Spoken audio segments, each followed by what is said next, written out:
అందరికీ నమస్తే అండి. నా పేరు సూర్య. ఒక 3 రోజుల నుంచి social media, YCP, Paytm batch అంతా కూడా ఒకటే గగ్గోలు.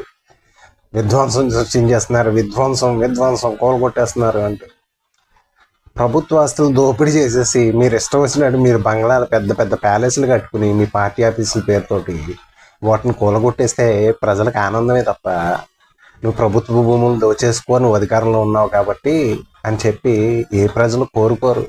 నిజంగా రాష్ట్ర భవిష్యత్తు, రాష్ట్ర మంచి కోరుకునే ప్రజలు ఎవరు అలా కోరుకోరు.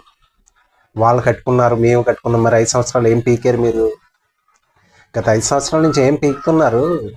వాళ్ళు కట్టుకుంటే నిబంధనలకు విరుద్ధంగానే, లేకపోతే ప్రభుత్వ భూములు ఎవరు ఆక్రమించి కట్టుకున్న డబ్బులు ఉన్న పార్టీలు, పార్టీ ఫండ్ తోటో వాళ్ళ సొంత డబ్బుతో కట్టుకోవాలి. ఏ పార్టీ అయినా కానివ్వండి, ఏ పార్టీ అయితే.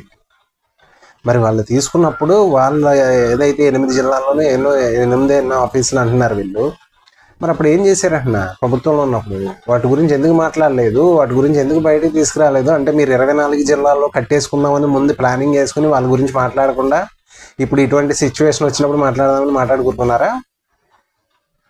మీకు అనువుగా ప్రభుత్వ ఆస్తులను దొబ్బేయడానికి 600 కోట్ల రూపాయల ప్రభుత్వ ఆస్తుల్ని, ప్రభుత్వ స్థలాల్ని అప్పనంగా దోచేసి సంవత్సరానికి 1000 రూపాయల, అది ఎవరైనా ఒక చిన్న కంపెనీ పెట్టుకుంటామంటే ఎన్ని తిప్పించుకుంటారు మీరు ఒక సామాన్య ప్రజల్ని?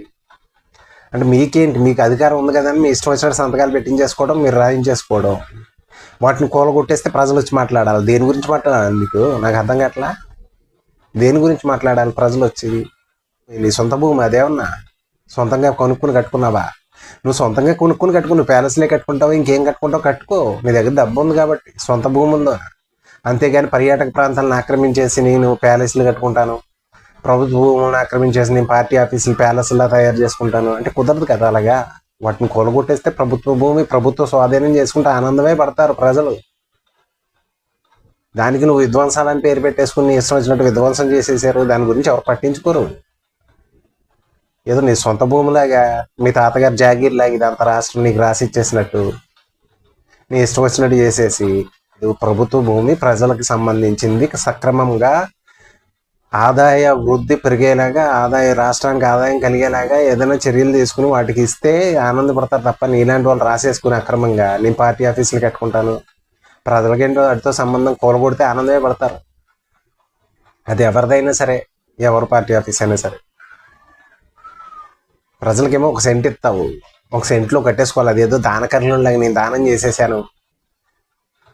నువ్వు దానకారణుడివి, నీ రాజ్యం ఇది, ఇక్కడ అందరూ బానిసలు, వాళ్ళకి 1 సెంట్ ఇస్తావు, నువ్వు ప్యాలెస్లు కట్టుకుంటావు, అందరూ చూస్తూ ఉంటారు. వాటిని కూలగొట్టేస్తే వేరే గవర్నమెంట్ వచ్చేసి విధ్వంసం సృష్టించేస్తున్నారు, నీ మీద కక్ష సాధ్యం చేసేస్తున్నారు, నువ్వేదో సొంత భూముల్లో కట్టుకున్నట్టు. జగన్ రెడ్డి గారు అనే వ్యక్తి మనస్తత్వం ఎలా ఉంటుందంటే, రాష్ట్రం ఏదో అతను తాతగారి జాగీర్ లాగా, నేను మీకు ఏదో భిక్షం వేస్తున్నాను, మీరు భిక్షం తీసుకుని ఎలా ఉండండి. అందుకు కదా 11 స్థానాలకు తీసుకెళ్ళి కూర్చోబెట్టింది. ఆ విషయం ఇంకా మీకు తెలియట్లే, ఇంకా పొగరకే కొట్టుకుంటున్నారు.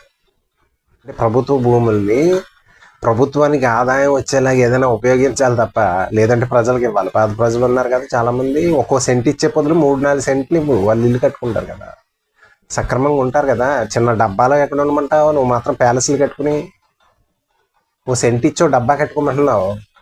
మీకు మాత్రం ప్యాలెస్లు కావాలి, 50 గదులు, 100 గదులు. ఏ మనస్తత్వం జనానికి అర్థమవుతుంది కదా ఈ వ్యక్తి మనస్తత్వం ఎలా ఉంటుందని. ఏమన్నంటే వాళ్ళు కట్టుకున్నారు, మేము కట్టుకుంటే తప్ప. వాళ్ళు కట్టుకుంటే నువ్వు చూసి ఏం చేసావటనా? మరి ప్రభుత్వంలో ఉన్నప్పుడు ఎందుకు మాట్లాడాలి దాని గురించి? ప్రభుత్వ ఆస్తి కదా, మరి వెనక్కి తీసుకోపోయావా? అక్రమంగా ఏమైనా ఉంటే నీకు తీసుకోవద్దంటావేంటి? వాళ్ళ చూపిస్తూ అది ఎక్కడ కుదురుతుంది? ప్రజలకు సంబంధించింది, మీ 2 పార్టీలకు సంబంధించింది కాదు ఇది. ప్రజలకు సంబంధించిన ప్రజల ఆస్తి. మీ ఆస్తి కాదు, మీ తాత ఆస్తి కాదు, వాళ్ళది కూడా కాదు.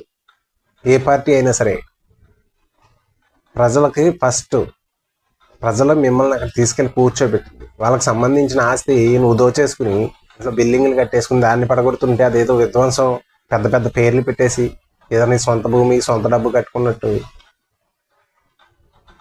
సోషల్ మీడియా అంతా ప్రచారం చేసేస్తే, అలాంటి ప్రచారాల వల్లే కదా 11కి వెళ్ళావు. ఈసారి 1కి వెళ్ళిపోతావు. ఆ పేటీఎం బ్యాచ్ని పెట్టుకుని పనికిమాలిన ఆ కొంతమంది నాయకులను పెట్టుకుని అందుకే కదా అంతకెళ్ళిపోయావు 11 స్థానాలకి. ఇంకా తెలియకపోతే ఒకటికి వెళ్ళిపోతావు, ఏముంది. కాబట్టి మీరు ప్రచారాలు చేసుకుంటూనే ఉండండి, అలాగే ఉండండి. ఓకే.